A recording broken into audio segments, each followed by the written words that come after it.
This is just a remarkably sacred day for us to be together and to be celebrating and to be meditating together and chanting. This extraordinary soul came in and just really from the very beginning started changing people's lives through his love, through all of these amazing qualities and characteristics. When I was thinking about what to talk about tonight, I thought, let me look up, Swamiji wrote about Master in his biography. He wrote salient characteristics about Master. There's many of them in that chapter. I'm sure many of you have read it. So I started thinking about those same types of characteristics about Swamiji. I remember that Asha told me that her book, now I just have Swami Kriyananda's, we have known him on my mind, but her most recent book, Light Bearer, she said it was so well indexed. So I just looked in the index for characteristics, and not only does it list 20 or more, and they're all extraordinary characteristics of this man, but then it says, see also bliss, see also ahimsa. See, it's endless. I mean, it's truly endless. We have all been blessed in ways that it's perfect to get to stop today and come together and remind ourselves, stay conscious of this. I couldn't decide which way to go with, which of these qualities am I going to speak about? So I thought, no, there's so many. I'm just going to do little snippets, and I'm not going to try and make it all come together in one talk, because he presented pure love in so many ways. He presented it in exactly the way that each of us needed in that moment to move forward, to keep moving forward. The stories that were told here today are just remarkable.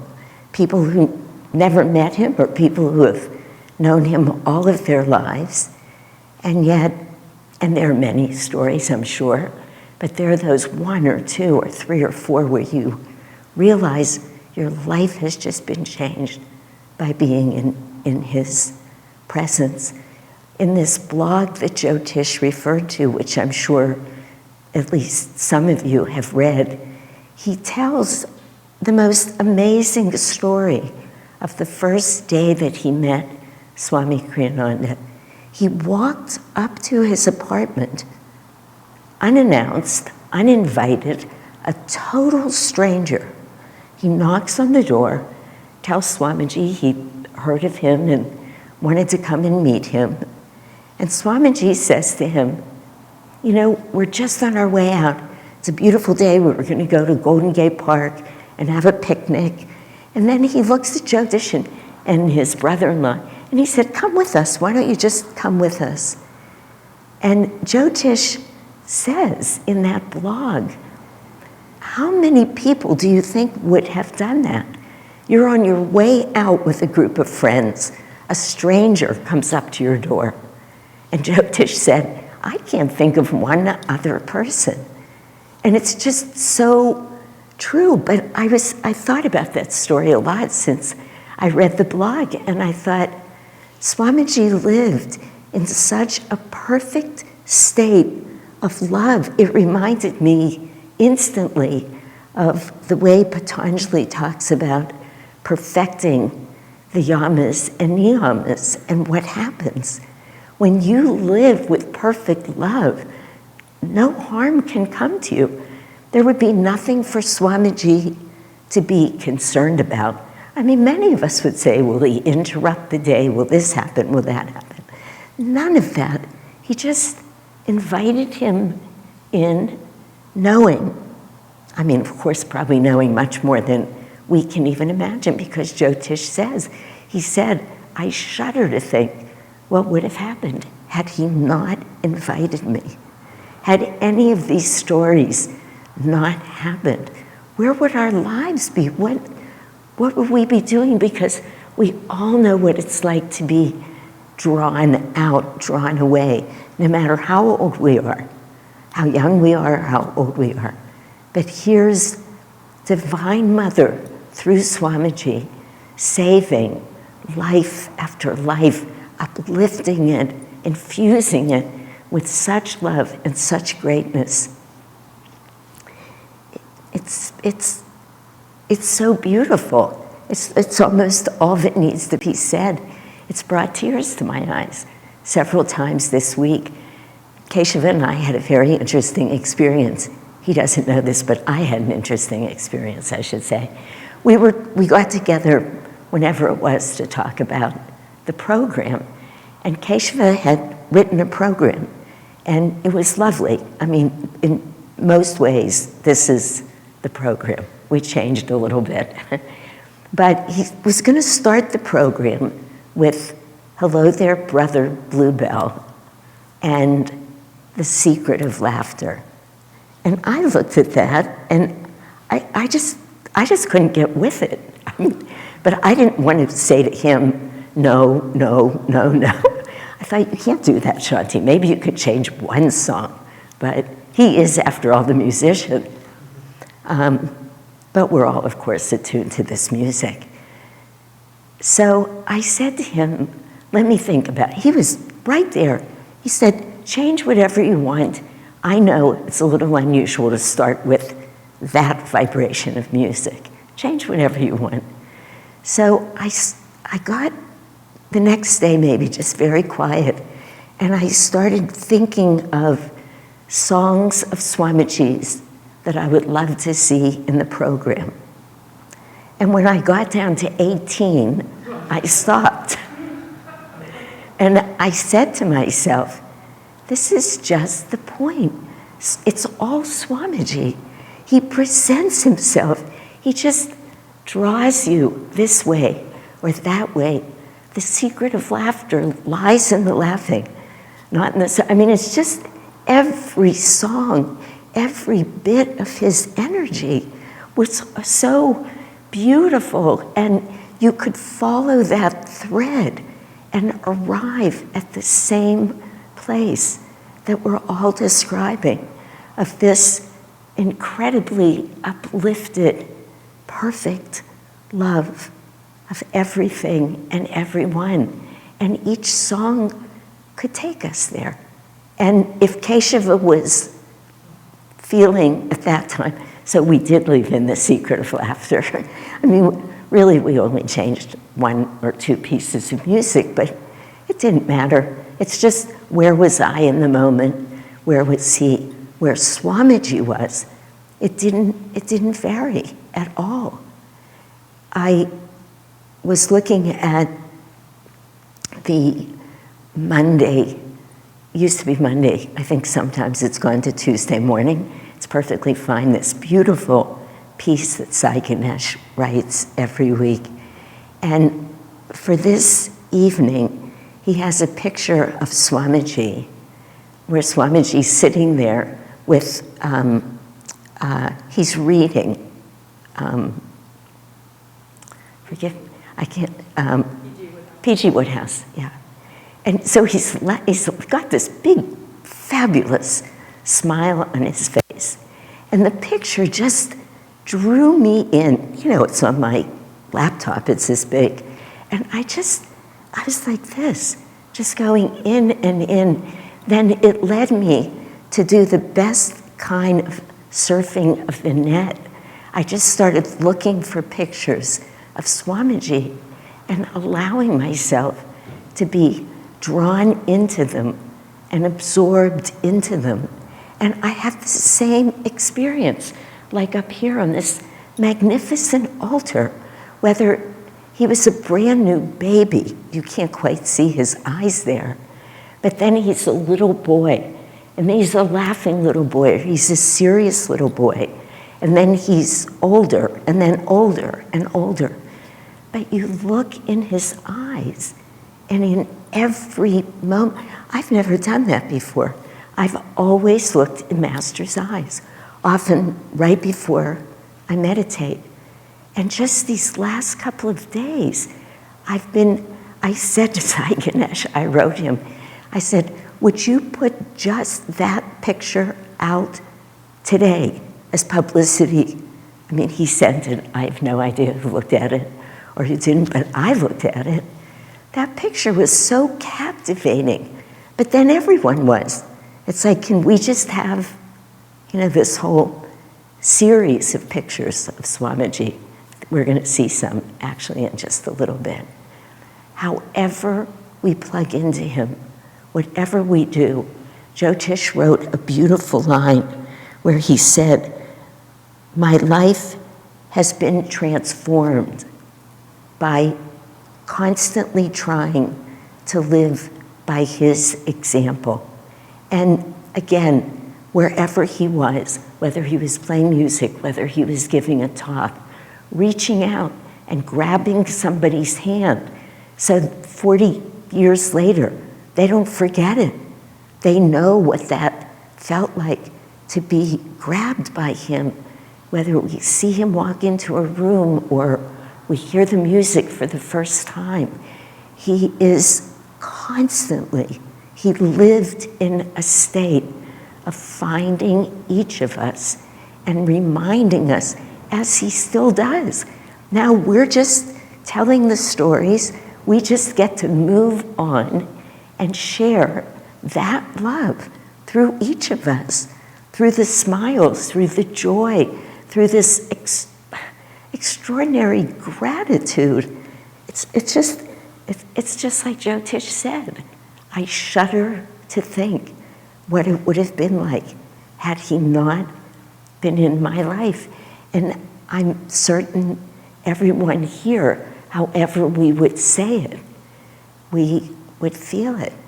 He was a being of perfect love, perfect understanding, unending ability to love everybody exactly as they are. Exactly as they are. That was very beautiful what Devi said tonight.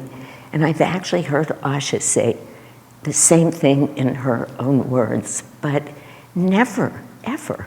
They came to him as young, they were kids, really, late teens, 20, 21, and yet they never felt ever in his presence that he was speaking down to them, treating them in that way. These are all such, and it's endless. The characteristics, the qualities, they're endless. But I thought today, what if I were to take one a week, one of those characteristics that we see listed everywhere, his amazing ability to love people, his childlike joy that was just bubbling out everywhere, his knowing exactly when to bring what kind of compassion. It's not always, oh, you poor thing, it was probably never that. No great work comes without someone's tapasya. These are such beautiful qualities and lessons. So I thought one a week and just practice it, because in that practicing, in that effort to be ever more perfect, just very much like he taught us and Master taught us about Jesus or about Master. They didn't come to show us how great they were. That's not at all what Swamiji did. Swamiji came to show every one of us how great we are, what the possibility, I mean, at some point, yes, the probability, the 100% probability will get there. But what about now? One of the thoughts that came to me is how often towards the end of Swamiji's life, he would say what we've all heard, I can no longer tell where Master lets off and where I begin. He was just coming into that place of such perfected spiritual expansion and living this entire life so deeply in tune. And I know that's not, excuse me, who I am, not who Swamiji is. But I heard Swamiji say a very interesting thing when I just had this long seclusion, and I had committed myself to only being around saints, primarily, of course, Master and Swamiji, but Sister Gyanamata, Rajasi, other, and I watched movies of saints. That was a really good idea in many ways, except, you know, you always kind of pale in comparison. It sort of got pretty hard after about a week or two. And then, right when I was feeling that, like, Swamiji, I was listening to a talk of his, and he said, people often tell me it's very hard for them because they compare themselves to me. And I always say, don't compare yourself to anybody, even the saints or teachers who have just been on the same path you're on, but a little longer. We're all on the same path.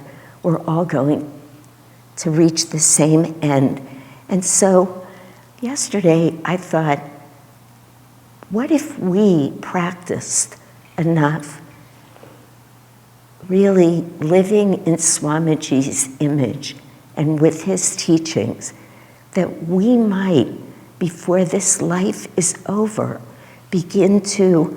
at least begin to feel that kind of closeness with him. I don't quite know where he ends and where I begin. Now, will we make it? I don't know, but we'll never make it if we don't try. And I thought if Swamiji could keep saying that and looking at Master that way, we can do that with Swamiji. And if we start with 1 or 2 or 3 qualities, characteristics, all of the ways, I mean, discipleship being maybe the most obvious, but so many other qualities, just start living them until we're able to become them. I think Swamiji would probably tell us, were he here, that it would be one of his favorite birthday presents. Just like he said to somebody when they said, as a birthday present, Swamiji, I'm going to commit to meditating. I don't know what it was, I just heard him speak of it, an hour a day, something. We're doing so many kriyas every day. Swamiji said that was one of my favorite birthday presents ever. So if we tell him, Swamiji, we're going to try and become you, I think he'd be very pleased. So happy birthday, Swamiji. Thank you for all you've brought to every one of us. And may each of us continue to share all of what we've received from him, knowing that's exactly what he wants us to do.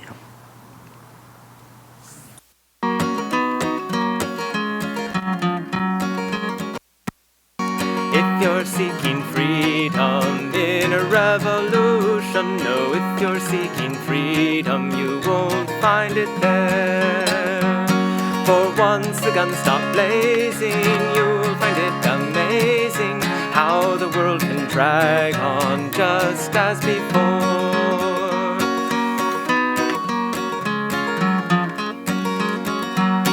And if you're seeking freedom in a marble mansion, no, if you're seeking freedom, you won't find it there.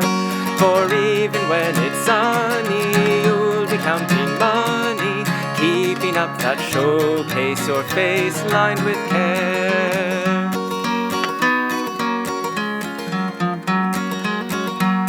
And if you're seeking freedom on a throne of power, oh, if you're seeking freedom, you won't find it there. For though men all obey you, what if they betray you? Hence you'll be in waiting for foes everywhere.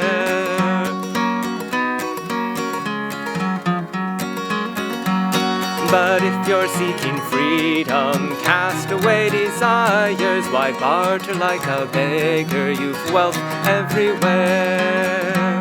For never can you buy it, grasp and you deny it. Freedom can't be hoarded, it's free as the air.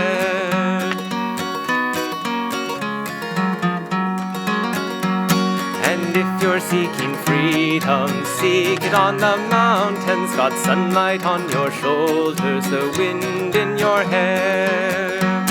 For there's no one can hold you, boss about or mold you.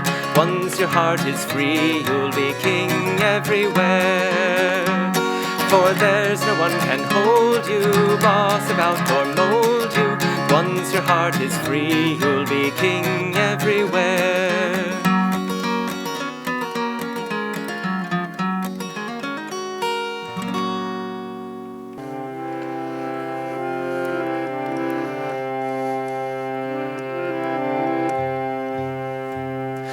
Lord, I am thine, I am thine, I am thine. Lord, I am thine, I am thine. Lord, I am thine, I am thine, I am thine. Lord, I am thine, I am thine. Be thou mine, oh, be thou mine. Be thou mine, oh, be thou mine. I am thine, I am thine. Be thou mine, oh, be thou mine. Be thou mine, oh, be thou mine. I am thine, I am thine. Lord, I am thine, I am thine, I am thine. Lord, I am thine, I am thine. Lord, I am thine, I am thine, I am thine. Lord, I am thine, I am thine. Be thou mine, oh, be thou mine. Be thou mine, oh, be thou mine. I am thine, I am thine. I want only thee, Lord, thee, only thee. I want only thee, Lord, thee, only thee. I want only thee, Lord, thee, only thee. I want only thee, Lord, thee, only thee. I want only thee, Lord, thee, only thee. I want only thee, Lord, thee, only thee. I want only thee, Lord, thee, only thee. I want only thee, Lord, thee, only thee. I want only thee, Lord, thee, only thee. I want only thee, Lord, thee, only thee.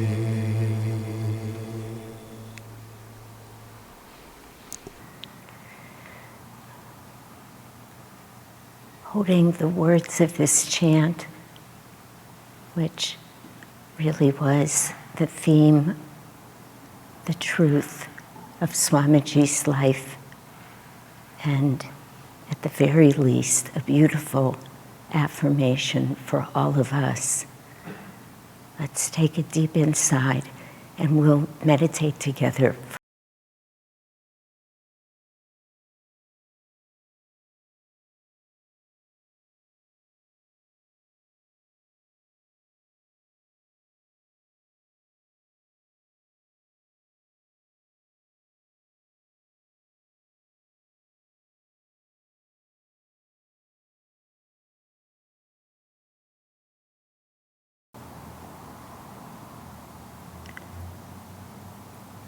Om. Peace. Amen. Good evening. A few of us will share a little bit of our own personal experiences with Swamiji. I grew up at Ananda, and so I was aware of Swami Kriyananda'a since soon after I was born. I remember standing on this exact stage in the role of Buddha and seeing him in the front row of the audience. I can't imagine that it was really this way, but I remember him in all white, and I remember a bright light around him looking from the stage. I don't know if that's literally true, but every time I try to think back to that moment, that's all I can see. But the story I'd really like to tell is about when I first came to Ananda as an adult, when I first chose this as my spiritual path. And I had led a fairly typical, let's say, maybe not average, college experience, and I was not happy. And I went on a last hurrah of searching for fulfillment through the world on a backpacking trip through Europe, which was incredibly fun, but incredibly unfulfilling. But as circumstance would have it, that led me to landing in India, and I landed at Ananda. And a very long story short, I ended up meeting Swamiji there, and I got to be his videographer for some months there through another series of circumstances that can only be described as miraculous. I got to spend many hours around Swamiji, and this was very much my conversion to a different trajectory that would lead me more and more to my higher self. But my plans were already set, and I had a brief stop on the way back to Europe. We were going to meet again to continue our programs in Spain.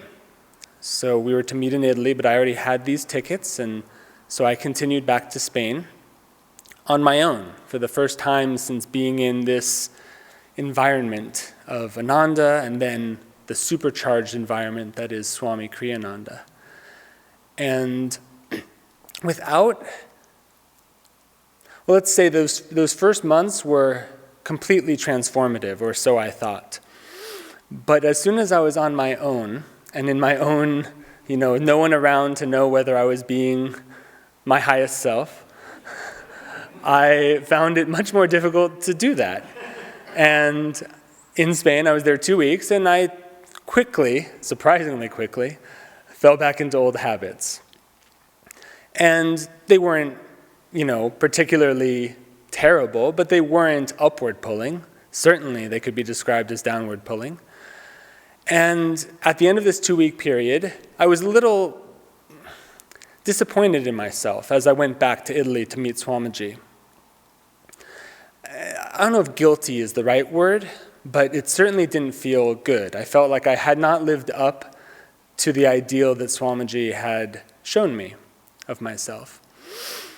And when I got there, the very first day, I think, Swamiji was already there and he was giving a satsang. And I was there in the entryway at the Temple of Light there in Assisi. And I greeted him. And he only said 4 words to me. "Brian, you look well." And in the moment, I thought, there's no way he's telling the truth. And perhaps from the worldly perspective, he wasn't. But he was telling a higher truth. And I have come to realize the reason that I'm still on the spiritual path, the reason that this has become a lifelong commitment, is that whenever I was in Swami Kriyananda's presence, he was seeing my highest self, and he behaved accordingly. And I've never forgotten that. As I've been thinking about it, though, another thought has started to creep into my mind, which is that if Swami Kriyananda is an example of discipleship, and an example for all of us of what we can become, and then sees us as the highest that we can achieve, now that he's no longer here, we are now beholden to practice the same. And so a practice that I am trying to grow in myself, because I'm always trying to learn new lessons from Swamiji, is to continue his practice of seeing the very highest in whoever I meet.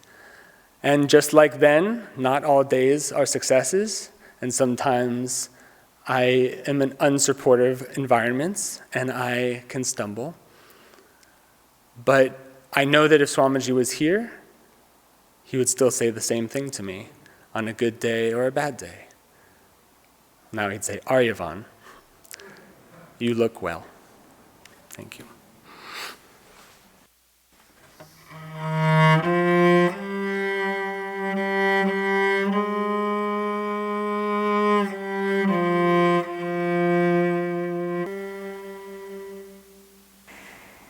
So, sort of similar to Aryavan, I also had the great blessing of getting to be in Swami's presence at a young age, and as a youth in high school particularly. I was with him as well in Assisi when he was living there for 7 or 8 months. But then at the end of that time, I decided I was going to be going to college, and my life was about to take a huge change. And Swami invited me to be a part of a smaller group that would tour Italy and sing. And I said, no, sir, I'm going to college. And of course, as Swami does, it was completely, okay, only hands off. That was no further questions. I left. I majored in theater. It was my whole life for many years. I went deeply into it. I was just about to graduate, and Swami invited me once again. I was done with college, and he said, would you like to come do the peace treaty at Ananda Village? Through Devaki. Devaki asked me. And I said, well, Devaki, I'm living in Santa Cruz. I don't have a car, and I'm in another play. I don't see how it would reasonably work for me to come to the village and do this. And a few weeks passed, and she said, Swami asked me again, and he told me to tell you, please, it's my birthday. And I said, okay. I know this is not about his desire for himself, but there's some gift in it for me. So, though it made no sense as to how I could possibly do both plays from that distance, I said yes. The play was a life-changing experience. It uplifted completely my experience of theater and transformed my character through that process, my own personal inner character. But one more part that I'll share. The play was done. I had arrived back home. I had burned the candle at both ends. I was coming down with a cold, and I had 2 days to write my giant senior paper. And I thought, I'm still very glad I did this. I went to bed. I woke up the next morning completely well, wide awake. This was rare for my college days, I remind you. 7 o'clock in the morning, jumping out of bed. Then the phone rang. It was Devi. Swami would like you to come to Palo Alto. He wants to tell you something before he leaves. I said, Devi, now I have a day and a half to write my senior paper. What would you do? She said, I would come. So I came. Again, it was a completely life-changing experience. But the one part that I'll share was we were sitting around the lunch table in Asha's home, and all these great souls were there, just chatting with Swami so freely, so dearly. And I was sitting there thinking, why am I here? How am I worthy to be here? And do they know that I haven't meditated for a really long time? And I was experiencing this sense of, how can I deserve to be in the presence of this? And amid the light chatter of the table, Swami looked across the table at me and said, out of nowhere, God's love for us is unconditional. He doesn't want anything in return. God's love for us is unconditional. He doesn't want anything in return. And there, my started weeping at this table. No one else noticed, maybe. But this is the lesson, again and again, that I try to come true to and truly understand. No matter where I go, no matter what I do, no matter if I falter, God's love is unconditioned because we are not separate. And all He wants is my heart and my presence with His ever, ever present love. And that's what Swami lived and gives to each of us now. Thank you.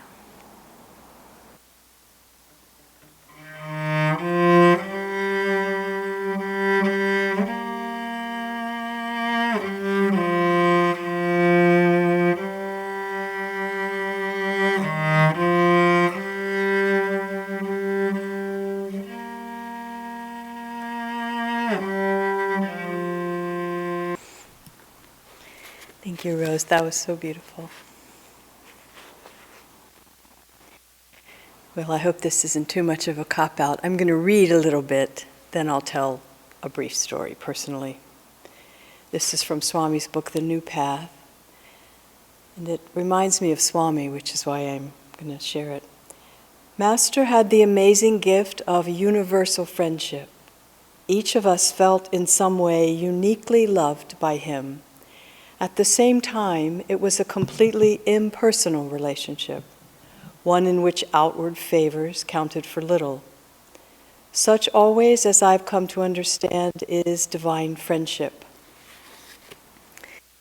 And that's what Swami offers us and continues to offer to all of us. I worked at Crystal Clarity for a number of years, and in the midst of what was called Swami's Karma Mill, his business of trying to get the teachings out through publishing books, working round the clock with Swamiji, putting out 150, 80, 200% of the energy that we could even imagine ourselves doing, but trying our little darndest to keep up with whatever little tasks we had. And it was more energy and more hours and more work than many of us had done, even those of us who'd been in corporate jobs that were very demanding. And you wonder as a devotee, here I am, I've come to Ananda, I started meditating, this is great, I want to find God, let me go into samadhi. Please, right away. And meditation looks like the way to get there, so let's have it, let's have lots of that, please. And here we are, running around, hardly able to do a little hang sa at the end of the day, we were so tired. And one of the team went up to Swami and said, Swami, when will we get to meditate? I thought we came here to learn to meditate. When will we? And why are we working so hard? Very brave soul really asked the question. And Swamiji said, very compassionately, you're working hard so that you will be able to meditate. And you sort of take that in.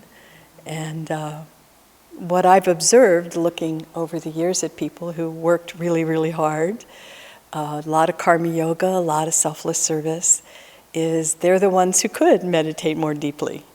So it looks like a formula that works. I wanted something that applied to all of us still.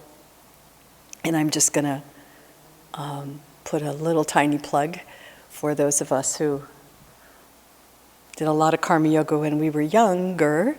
And as the clock ticks and the number of ashrams that you're in goes from 1, brahmachari student, 2, householder, lots of responsibility, 3, vanaprastha, starting to get a little bit less in the world, to 4, sannyasi, which is out there. So it'll be individual for all of us. But the karma yoga, certainly that I spent, however much I was able to in my little capacity, really has helped me now, as I get a little older, be able to meditate better. So we can all hang in there till the end.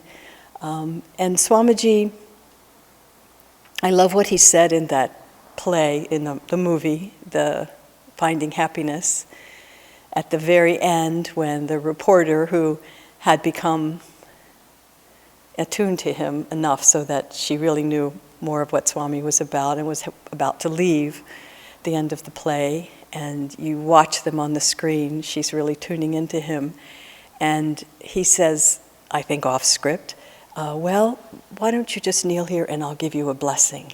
And that was often what Swami would do when we came and went. He said, just kneel here, and he'd put his hand on her spiritual eye, I believe, or her heart. And, you could see she didn't want to leave him. She had to go back to her job in LA, her life, her world, and she was leaving Swamiji's presence, and that's not ever, for any of us, was never easy to do. He said, well, give them my love. And that was what he gave her to sustain the apparent distance of her having to leave him. And I think that helps us all, the more we are able to feel his love and share it in whatever ways, quietly, out loud, with action, that it keeps us close to him. And that is the gift of divine friendship. So.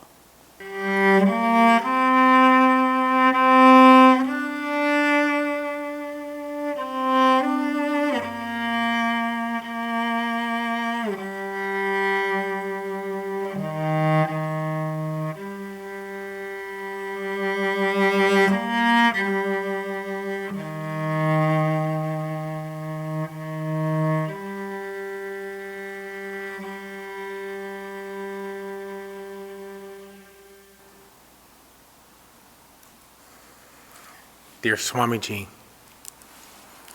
I remember meeting you quite clearly, although it may seem like we were very far apart in distance and time. I read, like many people, I was introduced to the path by the autobiography of a yogi, and then I found a second book, The Divine Romance, and then I was done, and still thirsty. And so I went online and searched Paramhansa Yogananda ji, and a man popped up, sitting in a living room scene, doing a little chanting, speaking about truth with such authority and such magnetism. And I just didn't know what to do with it. I felt like a child standing behind his mom when someone new comes into their life,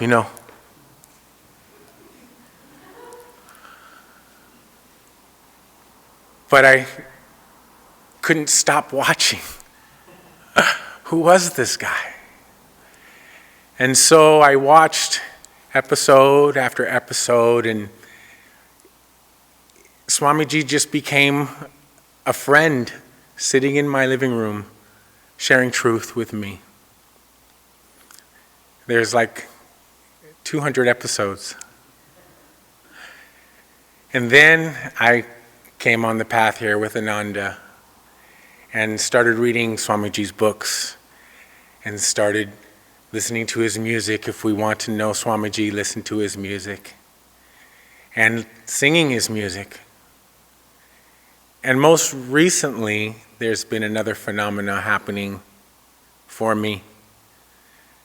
Living in community, I have many friends that are great souls. And I have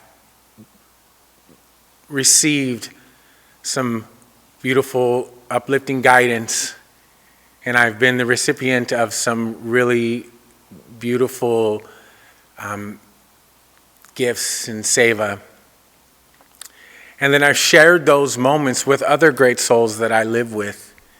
And more than a handful of times do I keep hearing, oh, that would be exactly what Swamiji would have said. Oh, that was something that Swamiji did. That would be something exactly that he would do. And I know that you're coming to me through my friends. You don't feel far away from me, Swamiji. You're my friend, you're my guide, and my pole star.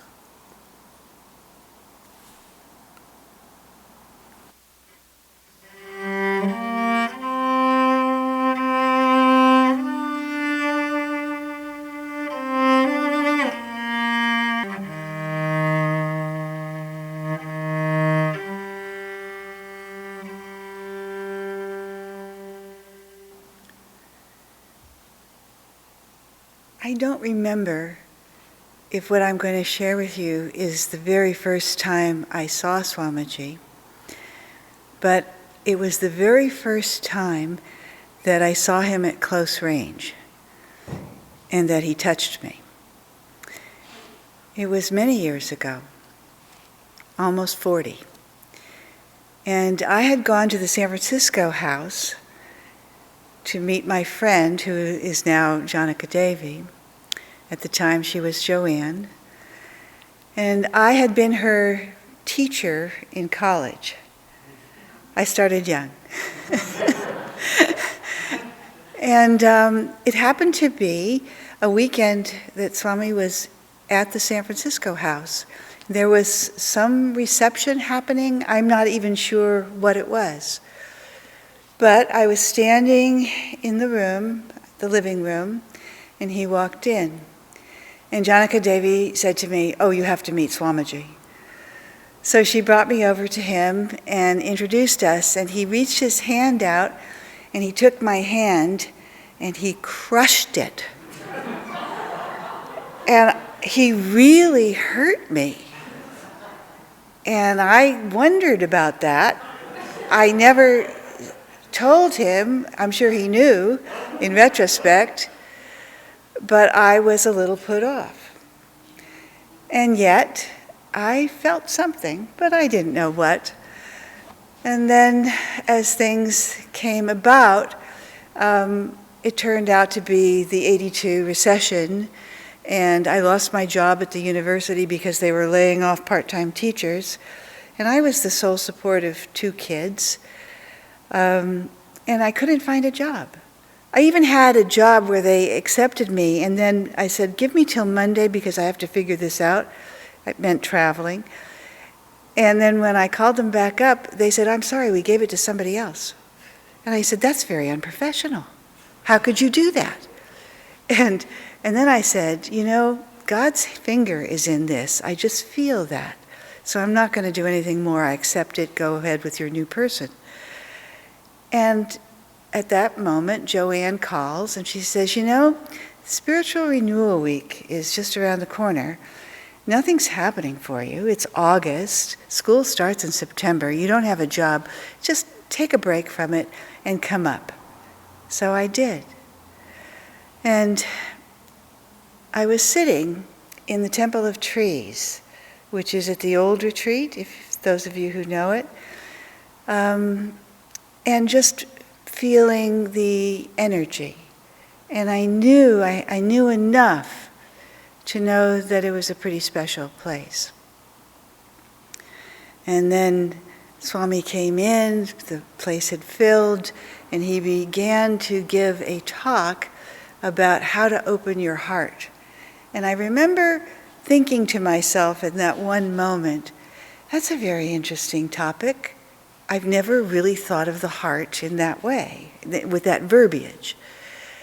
And as I'm looking at him, I had inserted myself in the front row because something moved me to do that, which was very uncharacteristic of me.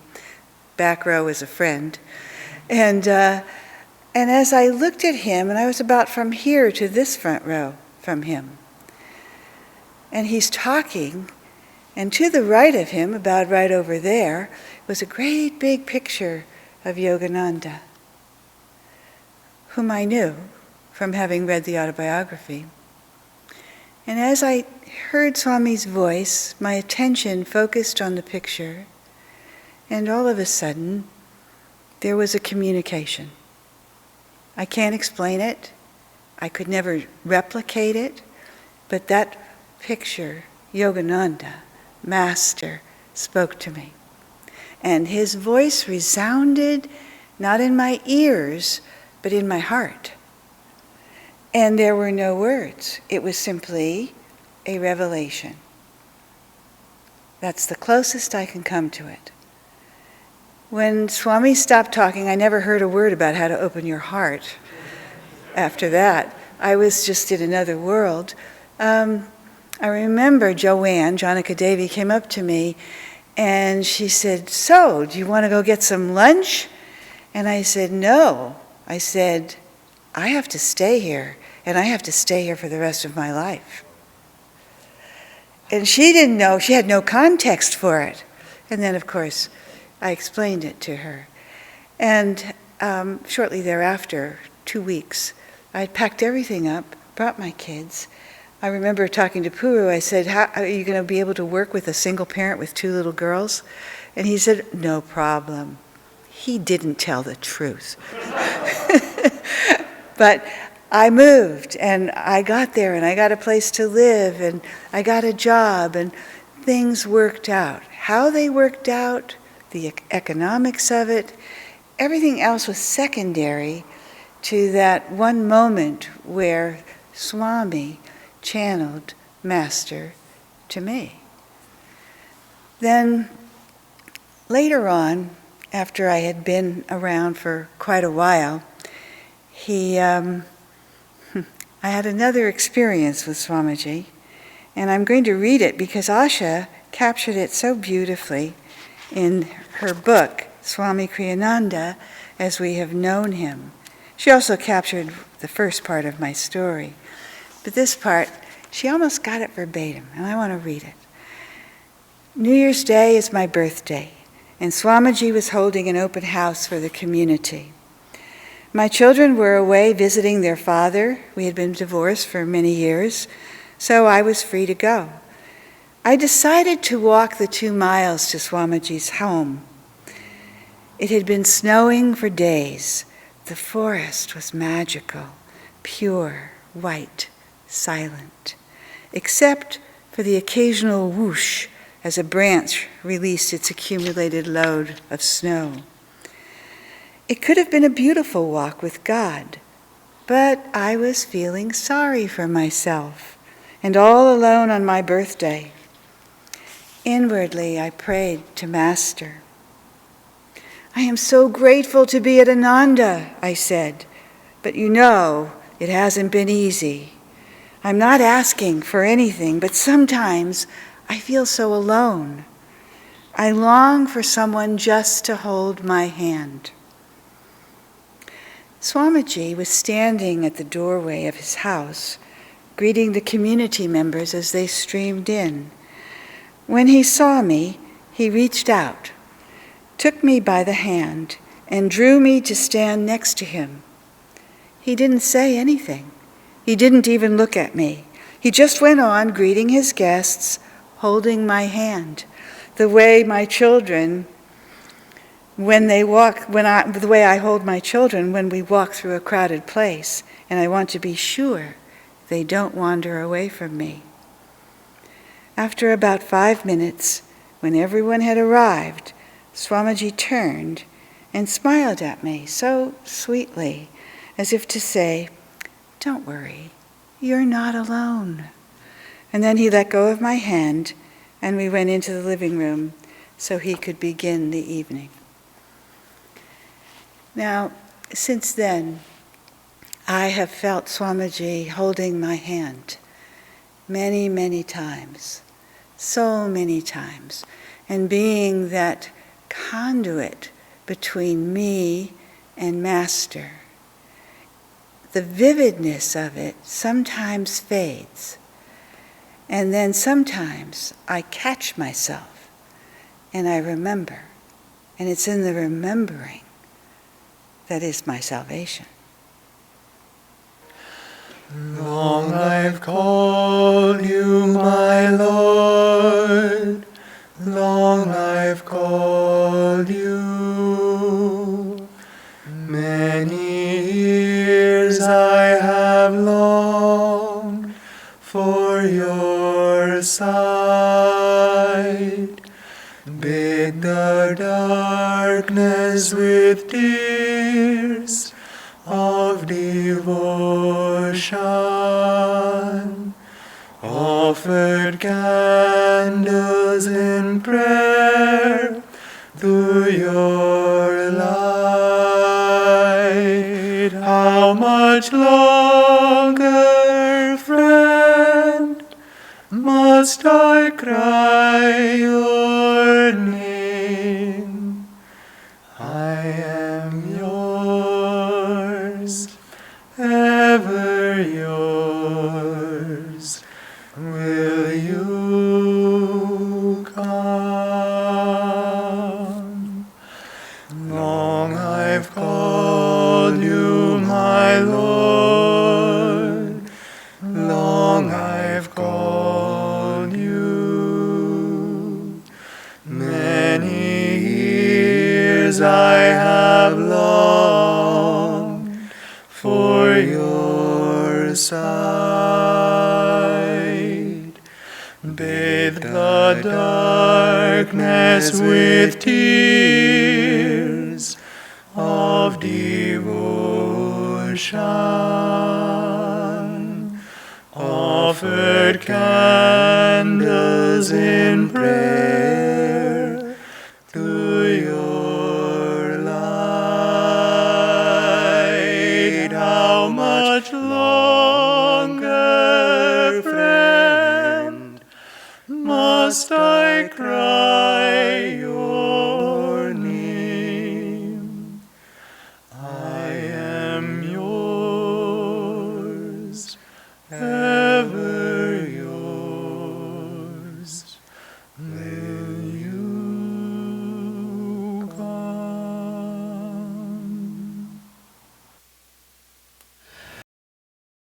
We want to give you our deep greetings and blessings on Swami's upcoming birthday.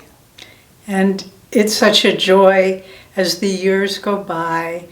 When Swami left the body, his presence with us seems to grow stronger and stronger.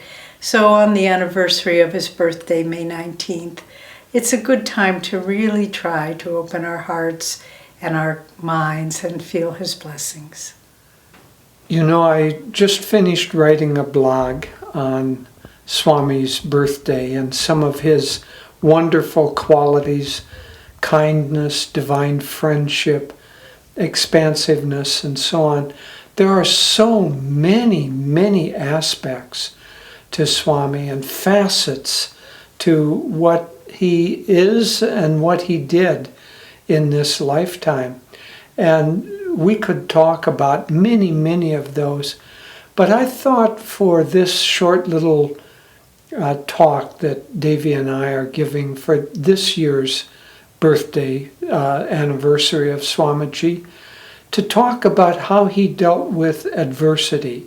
Because obviously right now, the world is seeing a lot of adversity, and we've been in connection with our Sangha in India quite a lot lately.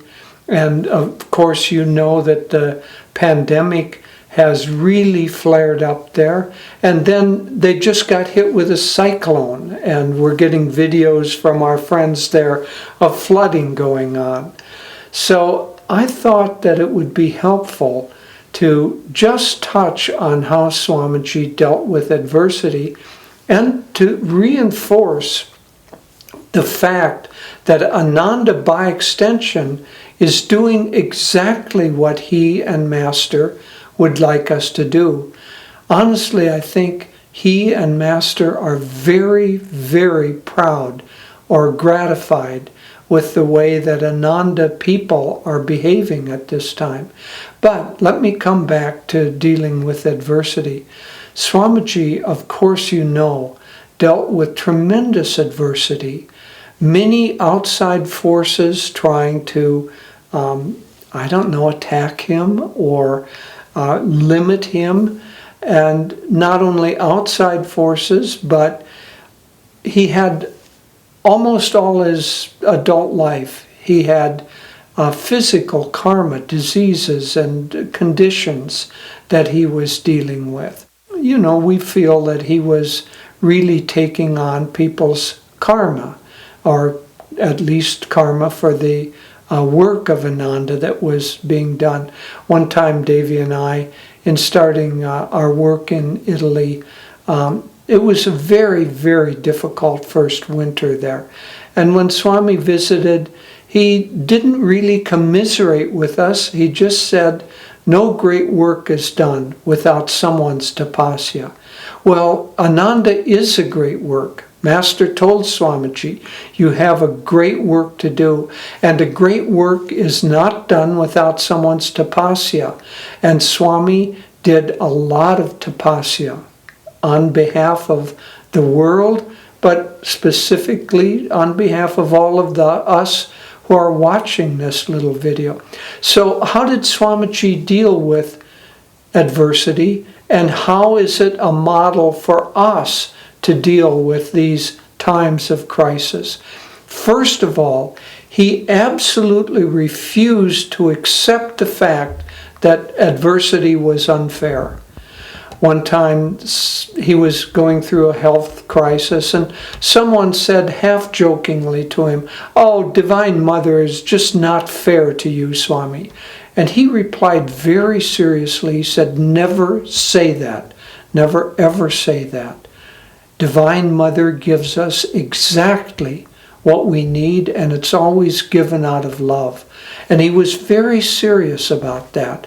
So the first thing is to accept what comes, not as negative, but as the gift of love from Divine Mother. Now, love can be expressed in many ways. In this sense, it's being expressed as difficulty to help free us from our karma, but also to allow us to be channels of her compassion, of her light, of her desire to help people in the world.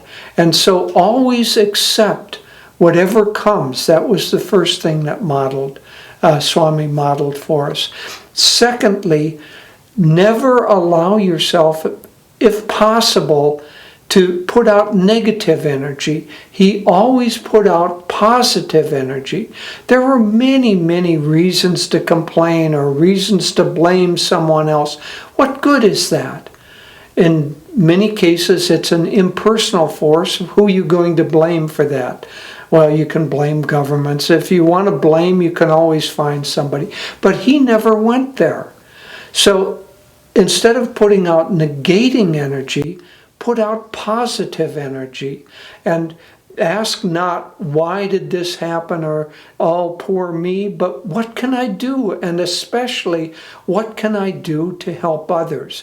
When we help others, our hearts expand, and through that expanded heart, then Divine Mother's qualities of love and friendship and compassion and caring about people, she needs expanded hearts for those people, for those qualities to flow. And Swamiji had a huge expanded heart. Even physically, you could see his erect posture and his heart energy leading like the prow of a ship as he went through life.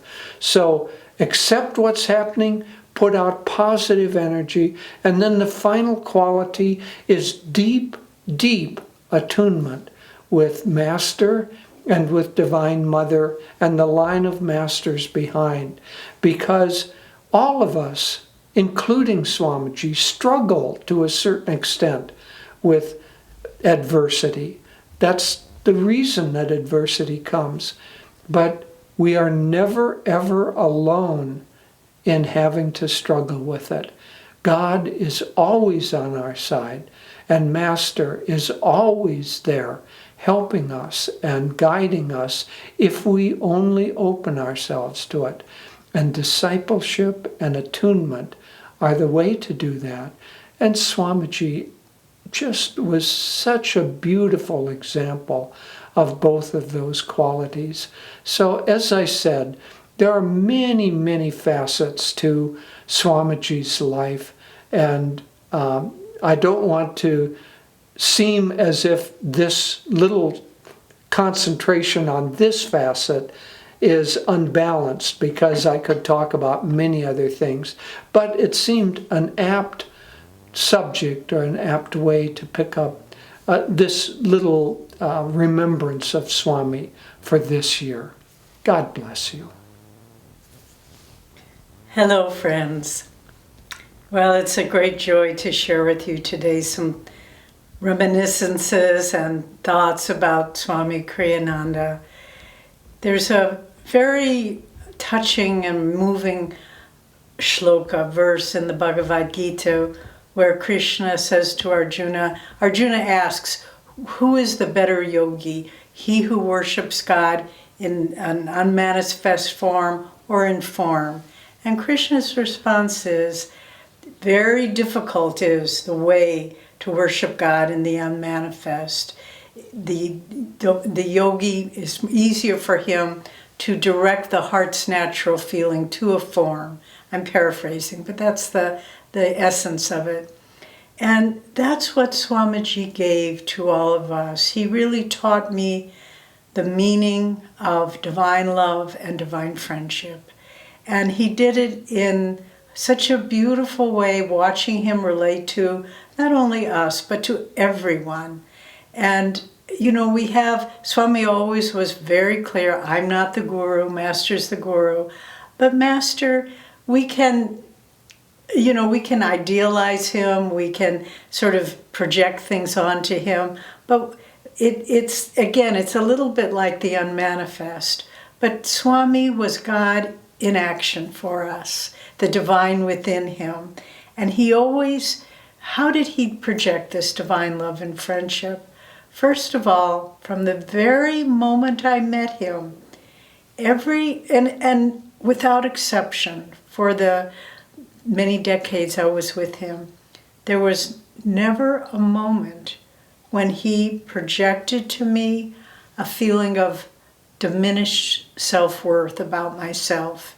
It was always relating to the God in me, relating to the highest in me.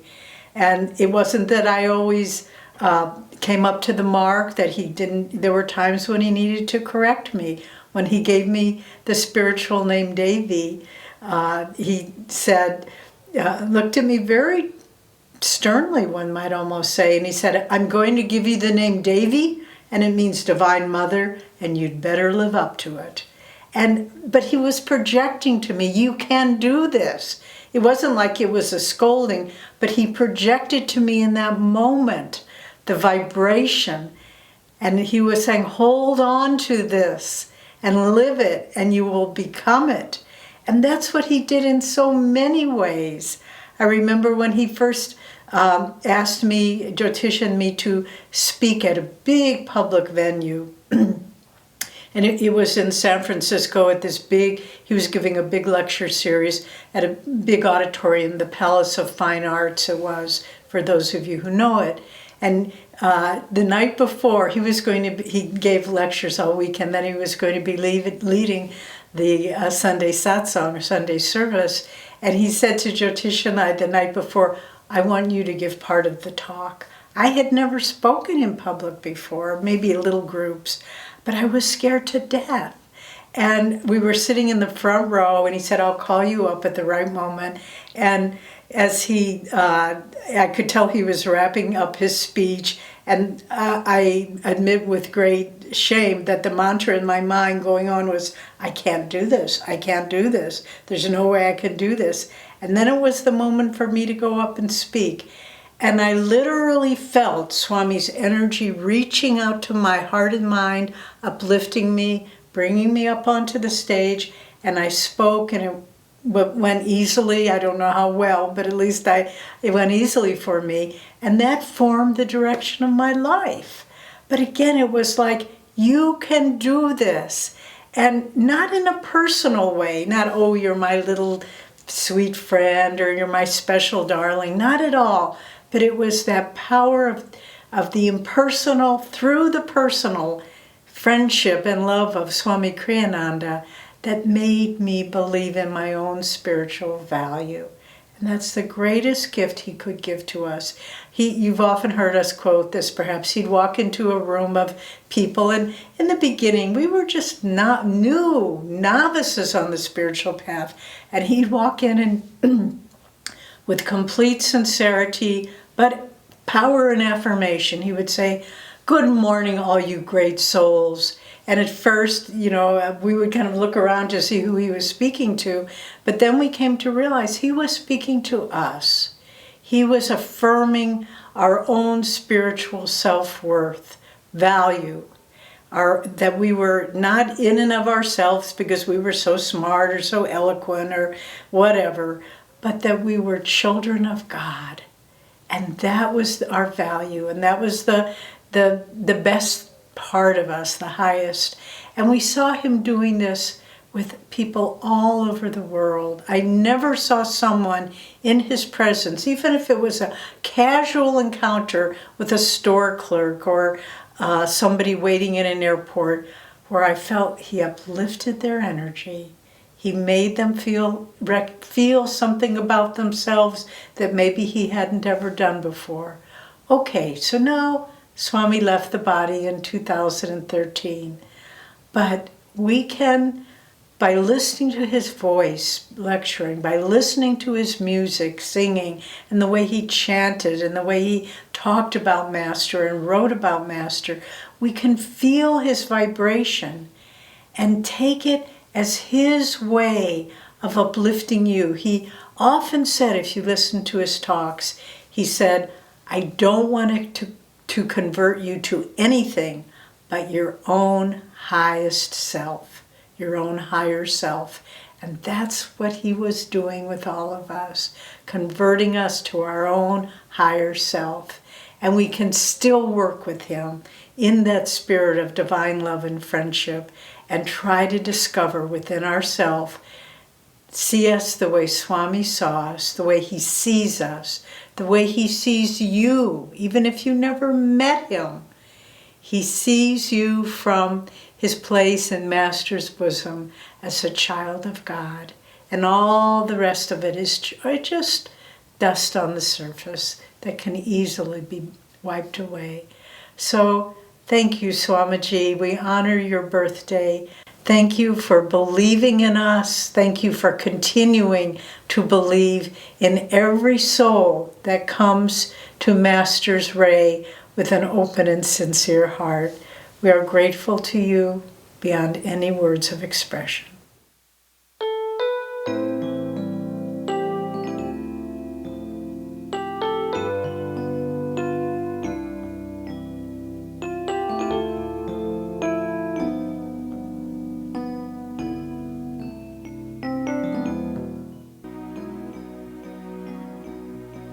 Cerca in tutto il mondo dove l'umanità, nei piccoli paesi e nelle gran città, tu capirai che siamo fratelli, tu capirai che siamo fratelli. Vai in ogni casa, guarda con amor, ascolta ogni affanno, le gioie di ogni cuore. Tu troverai soltanto fratelli, tu troverai soltanto fratelli. Diverse son le onde che vagano sul mar, ma sotto nel profondo c'è solo l'unità. Così in Dio siamo fratelli, così in Dio siamo fratelli. Diverse le parole e la mentalità, ma dentro ogni uomo c'è la divinità che dice siete tutti fratelli, che dice siete tutti fratelli. O Signore mio altissimo, la mia vita dedico a te, le fatiche, gioia e dolor, il piacere e la melodia. Fammi in mezzo della pace tua, quando è buio guidami dal ciel, dove offesa che io porti perdon, dove l'odio che io porti l'amor. Lord Most High, our Heavenly Father, all our lives we dedicate to Thee, all our labors, all our joys and woes, all our pleasure, all our melody. Make us each a channel of Thy peace. When in darkness, guide us from above.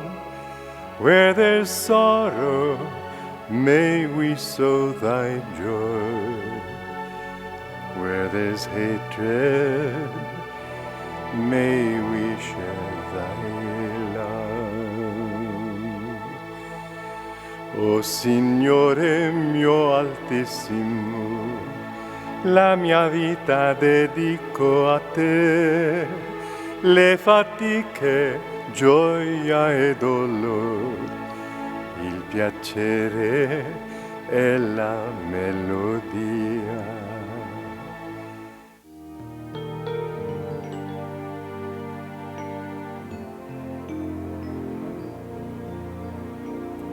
Sei in un angolo del mondo, c'è la purezza, umiltà, vero amore, onestà. Fermati lì, null'altro avallo. Is there anywhere on earth perfect freedom, sorrow's death, selfless friendship, blameless birth, cherished these, naught else has worth. Sei in un angolo del mondo, c'è la purezza, umiltà, vero amore, onestà. Fermati lì, null'altro avallo. Is there anywhere on earth perfect freedom, sorrow's death, selfless friendship, blameless birth, cherished these, naught else has worth. Sei in un angolo del mondo, c'è la purezza, umiltà, vero amore, onestà. Fermati lì, null'altro avallo.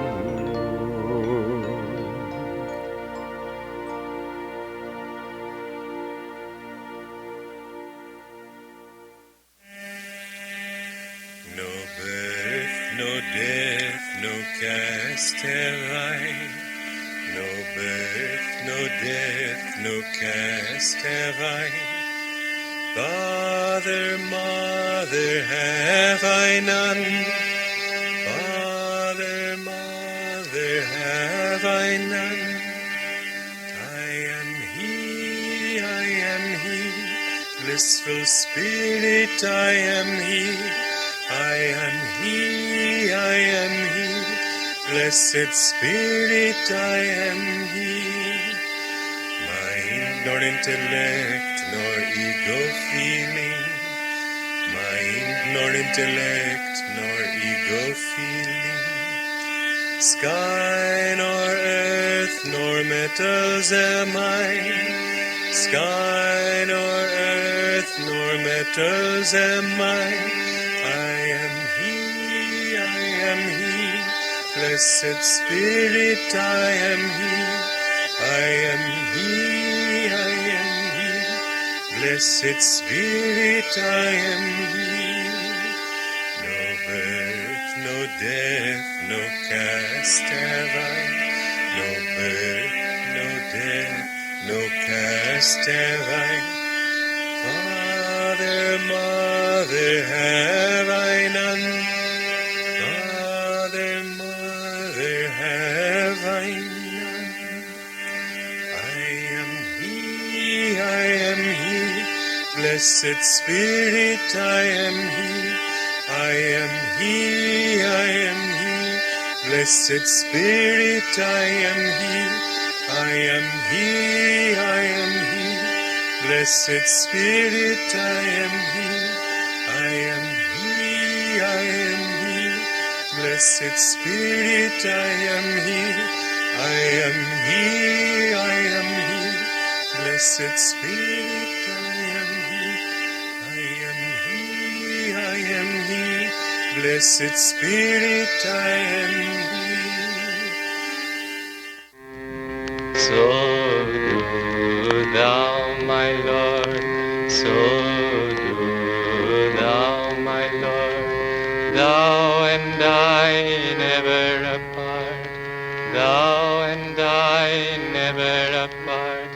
Wave of the sea, dissolve in the sea, wave of the sea, dissolve in the sea. I am the bubble, make me the sea. I am the bubble, make me the sea.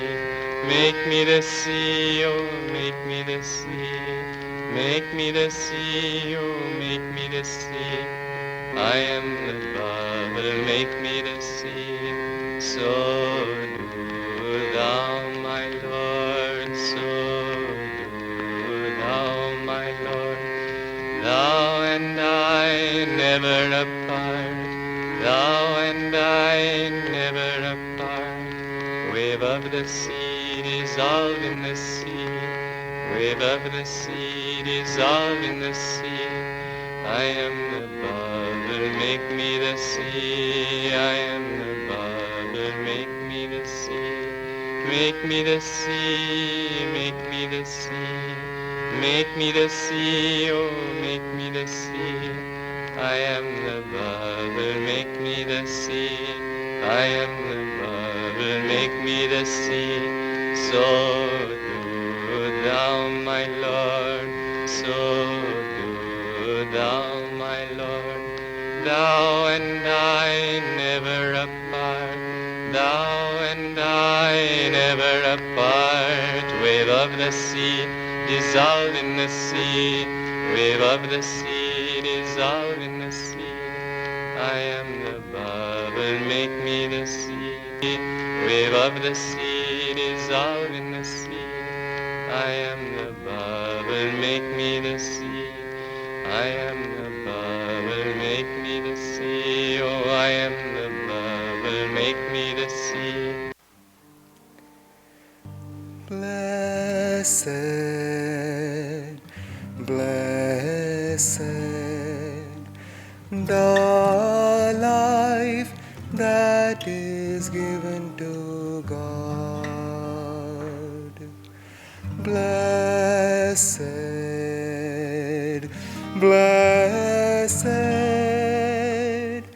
the wings where his feet have trod. All the joys that human heart can know, may his love on you bestow, his truth disproved. Blessed,